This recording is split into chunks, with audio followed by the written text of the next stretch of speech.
होशियारपुर के एक छोटे से गांव में एक बूढ़ी अम्मा विमला रहती थी, जो मिट्टी के मटके बनाकर उन्हें बेचा करती थी और उसी से अपना जीवन चलाया करती थी। विमला के 2 बेटे थे, गुड्डू और बबलू। गुड्डू बहुत मेहनती था और अक्सर पढ़ाई के बाद मटके बनाने में बूढ़ी अम्मा की मदद किया करता था। लेकिन बबलू बहुत ही कामचोर और घमंडी था। वो अपनी बूढ़ी माँ की बिल्कुल भी मदद नहीं करता था। एक दिन विमला बहुत बीमार पड़ गई। अरे मेरे बच्चों, अब मैं बहुत बूढ़ी हो गई हूँ। मुझसे अब ये मिट्टी के घड़े नहीं बनाए जाते और ना शहर जाकर बेचे जाते हैं। तुम दोनों अब बड़े हो गए हो। मैं चाहती हूँ कि तुम दोनों ही अब मिट्टी के घड़े बनाया करो और शहर जाकर अच्छे दाम में बेचा करो। ये घर इसी मिट्टी के काम से चलता है मेरे बच्चों। अरे माँ, ये क्या कर रही हो? मैं और मिट्टी के घड़े बनाऊंगा? बिल्कुल नहीं, ये छोटा काम मुझसे नहीं होगा। मैं कुछ बड़ा करूंगा, समझी? ये है ना तुम्हारा गुड्डू, ये बनाएगा तुम्हारे मिट्टी के घड़े। अरे बबलू बेटा, कोई भी काम छोटा या बड़ा नहीं होता। आखिरकार मैंने भी तो अब तक इन्हीं मिट्टी के घड़ों को बनाकर तुम्हें इतना बड़ा किया है। जब तुम अच्छे से मिट्टी के घड़े बनाकर बेचोगे तो तुम्हें जरूर सफलता मिलेगी। नहीं माँ, ये सब बातें मैं नहीं जानता। मैं ये मिट्टी के घड़े नहीं बनाऊंगा बस। इसके बाद बबलू वहाँ से चला जाता है। क्या तुम्हें भी कोई दिक्कत है बेटा इन मिट्टी के घड़ों को बनाने में? ये बबलू तो मेरी कभी नहीं सुनता है। नहीं माँ, बिल्कुल भी नहीं। मैं ये अच्छे से जानता हूँ कि तुम्हारी अब तबीयत ठीक नहीं रहती, इसीलिए तुम हम दोनों भाइयों को बोल रही हो। तुम चिंता मत करो, मैं मिट्टी के घड़े बनाकर उन्हें शहर जाके बेच दिया करूंगा। मुझे पता है बेटा, तू मेरा लायक बेटा है।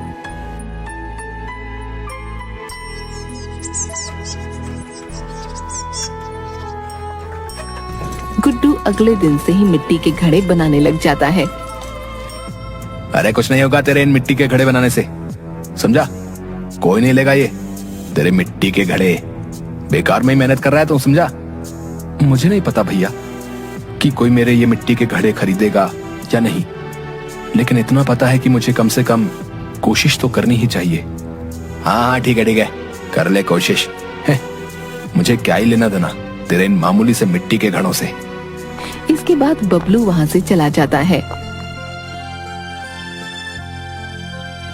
अगली सुबह गुड्डू अपने बनाए मिट्टी के रंग बिरंगे घड़ों को एक ठेले पर रखता है और शहर की ओर चल देता है। जब वो जा ही रहा होता है तो रास्ते में उसे एक औरत मिलती है। अरे ओ भाई, क्या ये रंग बिरंगे घड़े तुमने बनाए हैं? और इस रास्ते से तो यहाँ अक्सर एक अम्मा गुजरती है जो शहर मिट्टी के घड़े बेचने जाती है। हाँ, ये रंग बिरंगे घड़े मैंने ही बनाए हैं। यहाँ से जो अम्मा मिट्टी के घड़े लेकर जाया करती थी ना, वो मेरी माँ है। अब उनकी तबीयत ठीक नहीं रहती, इसलिए अब मैं ही ये मिट्टी के घड़े बनाया करूंगा और शहर लेकर जाया करूंगा। अच्छा ठीक है भाई, मुझे भी एक मिट्टी का घड़ा दे दो। गुड्डू उसे अपना बनाया सबसे सुंदर घड़ा देता है। मेरे पास पैसे तो नहीं है भाई। ठीक है बहन, कोई बात नहीं, तुम इसे रख लो। ये मेरे हाथ का पहला बनाया घड़ा है। जब तुम्हारे पास पैसे होंगे तब तुम मुझे दे देना। तुम्हारा बहुत बहुत धन्यवाद भाई। इसके बाद वो औरत वहाँ से चली जाती है। मेरे प्यारे देशवासियों, घड़े ले लो, मिट्टी के रंग बिरंगे घड़े ले लो, सुंदर सुंदर घड़े ले लो। लेकिन पूरा दिन बीत जाता है और गुड्डू का एक भी घड़ा नहीं बिकता। गुड्डू शाम को बड़ी उदासी के साथ अपने घर जाता है। अरे आ गया मेरे बच्चे, क्या हुआ? बड़ा उदास लग रहा है तू। माँ, मैंने इतनी मेहनत से ये सारे घड़े बनाए हैं, लेकिन आज इनमें से एक भी घड़ा मेरा नहीं बिका। सब लोग आते और मेरे घड़ों को देखते, लेकिन कोई भी खरीदता ही नहीं। तो क्या हुआ मेरे बच्चे, कल बिक जाएंगे। इतनी जल्दी मायूस नहीं होते। मुझे तुझ पर पूरा विश्वास है मेरे बच्चे। अपनी माँ की ये बात सुनकर मैं और मेहनत करूंगा और ज्यादा अच्छे घड़े बनाऊंगा, फिर वो घड़े लोगों को जरूर पसंद आएंगे। हाँ मेरे बच्चे। गुड्डू फिर से मिट्टी के घड़े बनाने लग जाता है और अलग अलग रंग के घड़े बनाता है। इस बार गुड्डू अपने हाथों से उन मिट्टी के घड़ों पर बहुत सुंदर सुंदर चित्रकारी भी करता है। अगली सुबह गुड्डू फिर से अपने ठेले पर सारे मिट्टी के घड़े रखता है और शहर जाते हुए वही औरत उसे फिर मिलती है। भाई, तुम्हारा बनाया मिट्टी का घड़ा वाकई काफी पसंद आया मुझे, तुम मुझे एक और घड़ा दे दो, लेकिन आज भी मेरे पास पैसे नहीं हैं। क्या सच में बहन, तुम्हें मेरा बनाया मिट्टी का घड़ा पसंद आया? कोई नहीं, तुम आज भी मुझसे घड़ा ले सकती हो। और गुड्डू उसे एक घड़ा दे देता है। उसके बाद गुड्डू शहर पहुंचते ही फिर से जोर जोर से चिल्लाने लगता है, मेरे प्यारे देशवासियों, घड़े ले लो, सुंदर सुंदर रंग बिरंगे घड़े ले लो। कि तभी गुड्डू के पास एक आदमी आता है। अरे ओ भाई, बड़े रंग बिरंगे घड़े बेच रहे हो, जरा एक घड़ा देना तो। हाँ हाँ, क्यों नहीं भाई, अभी दे देता हूँ, ये लीजिए। आदमी गुड्डू से वो घड़ा लेता है और गुड्डू को कुछ पैसे देता है।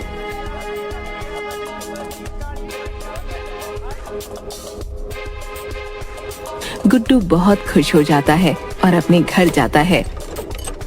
देखो माँ, आज मेरा बनाया एक एक घड़ा बिक गया है। ये लो माँ पैसे, ये पैसे तुम रखो। अरे मेरे लाल, मैं जानती थी तेरी मेहनत बेकार नहीं जाएगी। ये पैसे तू ही रख, जब मुझे जरूरत होगी मैं तुझसे मांग लूंगी मेरे बच्चे।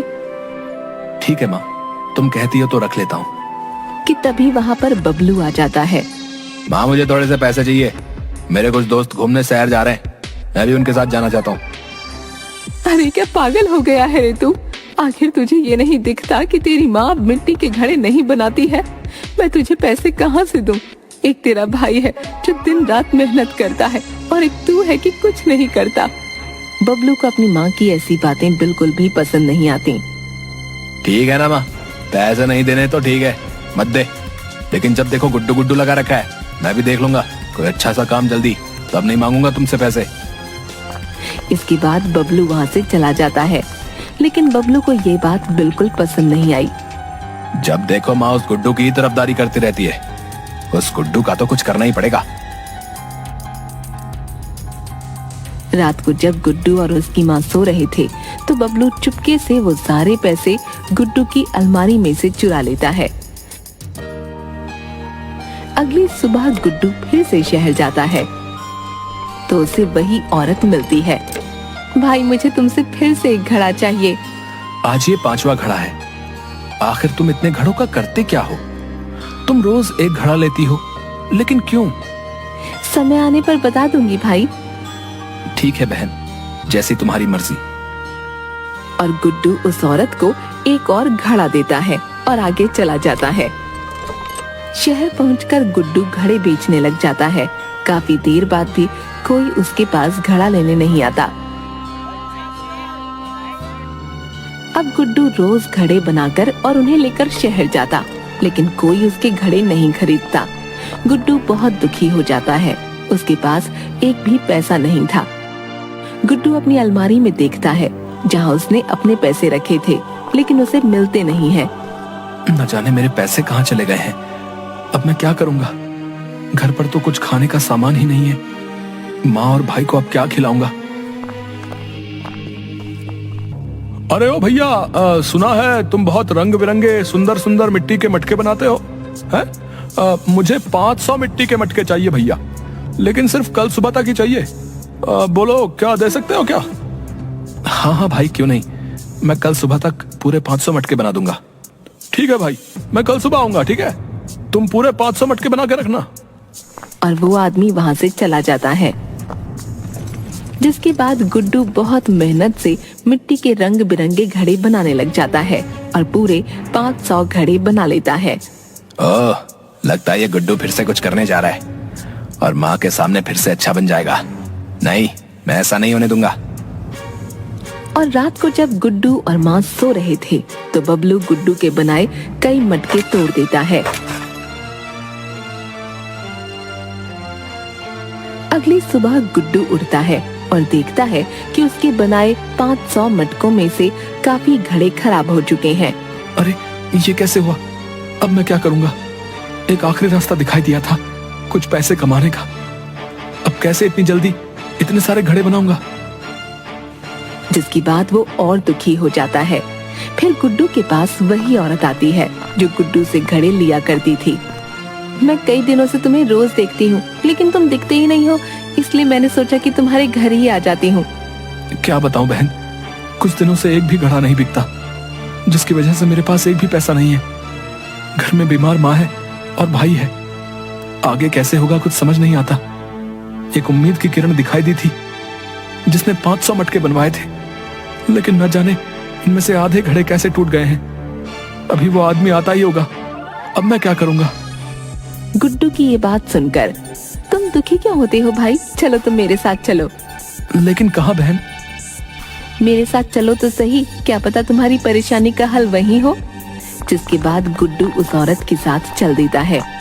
वो औरत उसे एक ऐसे घर में ले जाती है जहाँ बहुत सारे मिट्टी के घड़े रखे थे, और अचानक से वो औरत एक बुढ़िया में बदल जाती है जिसके पास बहुत सारे घड़े होते हैं और जिन घड़ों में बहुत सारा सोना चांदी भरा होता है, जिसे देख गुड्डू डर जाता है। डरो मत बेटा, मैं तुम्हें कोई नुकसान नहीं पहुंचाऊंगी। उस औरत का भी मेरा ही रूप था और ये भी मेरा ही रूप है, वो अब खत्म होने जा रहा है। गुड्डू को कुछ नहीं समझ आता। ये आप क्या बोल रही हो अम्मा? आप कैसे एक जवान औरत से एक बूढ़ी औरत में बदल गई हो? और आपके पास इतने सोने चांदी से भरे घड़े क्या कर रहे हैं? बताती हूँ बेटा, सब बताती हूँ। मैं भी पहले बहुत तुम्हारी ही तरह मेहनत और लगन से मिट्टी के मटके बनाया करती थी। एक दिन मेरे घर एक बाबा आए जो बहुत भूखे थे। मेरे घर में खाने को कुछ भी नहीं था सिवाय 4 चावल के दानों के, जिससे मैंने उन्हें खीर बना दी और उस बाबा को दे दी, जिससे वो बहुत खुश हो गए। उन्होंने मुझसे कहा कि मैं उनसे कोई 2 इच्छा मांग सकती हूँ। मैंने पहली इच्छा मांगी कि मैं लोगों के सामने कभी बूढ़ी ना दिखूं। दूसरी, मेरे घर में जितने भी घड़े हैं वो सब सोने चांदी से भर जाएं, और ऐसा ही हुआ। लेकिन बाबा ने कहा, जब तुम्हारी उम्र पूरी हो जाएगी तो तुम अपने असली रूप में आ जाओगी। इस दुनिया से जाने से पहले तुम किसी ऐसे इंसान को ये सब दे देना जो तुम्हारी ही तरह मेहनत और लगन से मटके बनाता हो, और जिसके मटके में ये सोना रखते ही दुगना हो जाए। तब से मैं रोज गांव-गांव जाकर मटके लेती हूँ और इंतजार करती हूँ कि कब ये सोना चांदी दुगना होगा। मैंने जब तुम्हारे बनाए घड़े में ये सोना रखा तो ये दुगना हो गया, जिसके बाद मैं तुमसे रोज एक घड़ा लेने लगी और ये सोना चांदी बढ़ता गया। अब मेरी उम्र पूरी हो गई है और मैं अपने असली रूप में आ गई हूँ। मेरा जाने का वक्त नजदीक है बेटा, और इसीलिए ही मैं तुम्हें यहाँ लेकर आई हूँ। गुड्डू ये बातें सुनकर हैरान हो जाता है। लेकिन अम्मा, मैं इतने सारे सोने चांदी का क्या करूंगा भला? मुझे इतने सोने चांदी की जरूरत नहीं है। मैं जानती हूँ बेटा, तुझे सिर्फ इनमें से एक ही घड़ा लेना है, बाकी अपनी जगह अपने आप ही पहुँच जाएगा। अपने आप ही कहाँ पहुँच जाएगा अम्मा? मेरे मरने के बाद ये बाकी का सोना चांदी भी मेरे साथ ही चला जाएगा बेटा। जो तुम्हें सोना चांदी मिलेगा वो भी तुम्हारे पास सिर्फ तब तक ही रहेगा जब तक तुम उस सोने चांदी का गलत इस्तेमाल नहीं करोगे। तुम इससे जरूरतमंद लोगों की मदद करना तो ये अपने आप ही दुगना होता चला जाएगा। ठीक है अम्मा, मैं बिल्कुल ऐसा ही करूंगा। मैं इस सोने चांदी का कभी गलत इस्तेमाल नहीं करूंगा, इससे हमेशा गरीबों की मदद करूंगा। जिसके बाद गुड्डू वहाँ रखे मटकों में से एक मटका उठाता है और अपने घर चला आता है। घर आते ही बबलू उसे देख लेता है। अरे जल्दी आओ माँ, देखा आपने लाडले को? लगता है किसी की चोरी करके आया है। इतना सारा सोना चांदी। क्यों रे गुड्डू, कहाँ से लाया तो ये? नहीं भाई, मैंने किसी की चोरी नहीं की है। बेटा, मैं जानती हूँ तू कभी किसी के यहाँ चोरी नहीं कर सकता, लेकिन इतना सारा सोना चांदी तेरे पास आया कहाँ से? इसके बाद गुड्डू अपनी माँ और बबलू को सारी बात बताता है। मैं ना कहती थी तू मेरा हीरा है, हीरा। ये तेरी मेहनत और लगन का ही फल है मेरे बच्चे, जो तुझे ये सोना चांदी भरा मटका मिला। मुझे माफ कर दो भाई, मैंने ही वो तुम्हारे बनाए मटके खराब किए थे। मेरी वजह से तुम्हें कितनी परेशानी उठानी पड़ी। मैं तुमसे जलने लगा था। मुझे लगा था माँ दिन भर तुम्हारी तारीफ किया करती थी, जो मुझसे बर्दाश्त नहीं होती थी। लेकिन तुम सच में हीरा ही हो मेरे भाई, मुझे माफ कर दो।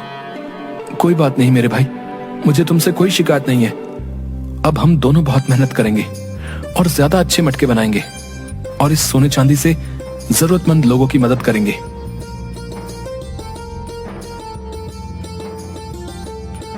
इसके बाद से ही गुड्डू गांव में सभी जरूरतमंद लोगों की मदद करने लगा और अपने माँ और भाई के साथ खुशी खुशी रहने लगा।